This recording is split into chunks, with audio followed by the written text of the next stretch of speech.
আজকের পর্বে আমার রেসিপিতে থাকছে রসালো তুলতুলে একটি মিষ্টির রেসিপি। যে মিষ্টিটি তৈরি করা ভীষণ সহজ আর মুখে দিলেই সাথে সাথে হারিয়ে যায়।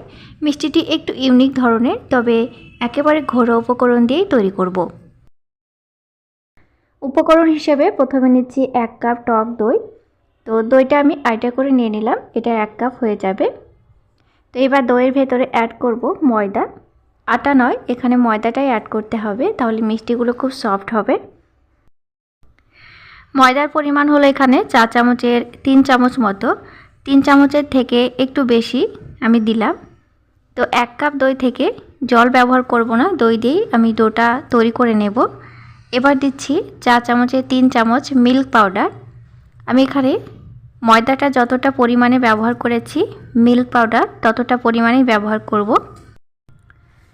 এই পর্যায়ে জলের কোনো প্রয়োজন নেই, জলটা ব্যবহার করলে ডোটি খুব নরম হয়ে যাবে। তো টক দইয়ের ভেতরে যে জলটা আছে সেই জল দিয়ে খুব সুন্দরভাবে ময়দাটা মাখা হয়ে যাবে। ময়দাটি রেস্টে রাখার কোনো প্রয়োজন নেই, যেহেতু আমি টক দইটা এখানে ব্যবহার করেছি, এমনিতেই ময়দাটা খুব সফট হবে। এবার ছোট ছোট লেচি কেটে নিচ্ছি। প্রথমে ছোট ছোট এইভাবে লেচি কেটে নিলে মিষ্টিগুলো একই সাইজের হবে, আবার বানানো খুব সহজ হয়ে যাবে।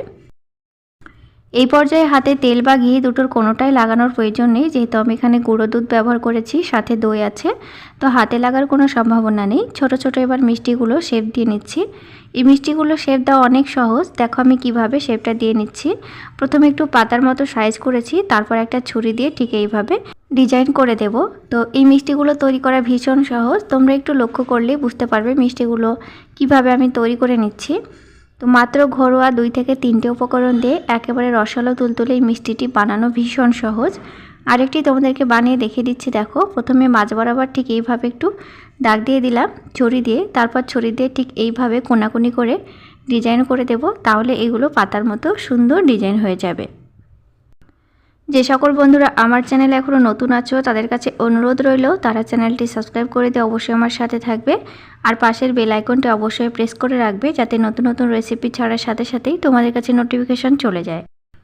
ডো থেকে সবকটা মিষ্টি এখানে তৈরি করে নিয়েছি। এবার চলো ভাজতে হবে। ভাজার জন্য এখানে সাদা তেল বসিয়ে দিয়েছি, বেশ ডুবো ডুবো করেই মিষ্টিগুলো ভেজে নিতে হবে।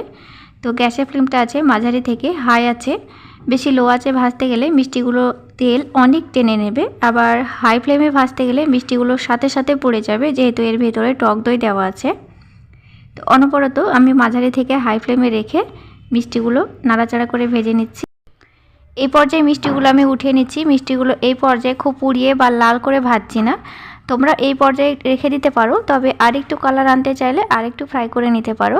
দেখো সুন্দর পাতার মতো শেপ চলে এসেছে। আমি এবার একটা একটি করে তেলটা ঝরিয়ে তুলে নিচ্ছি।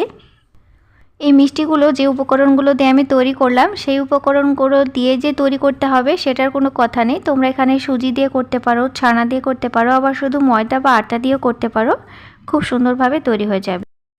তবে পরিমাণ মতো গুঁড়ো দুধ অবশ্যই ব্যবহার করবে, তাহলে মিষ্টিগুলো ফ্লেভারটা খুব ভালো আসবে। বাকি মিষ্টিগুলো আমি ভেজে নিচ্ছি। চলো বন্ধুরা সুগার সিরাপ তৈরি করে নিই। সুগার সিরাপের জন্য এখানে 1 কাপ জলের সঙ্গে 1 কাপ চিনি দিচ্ছি।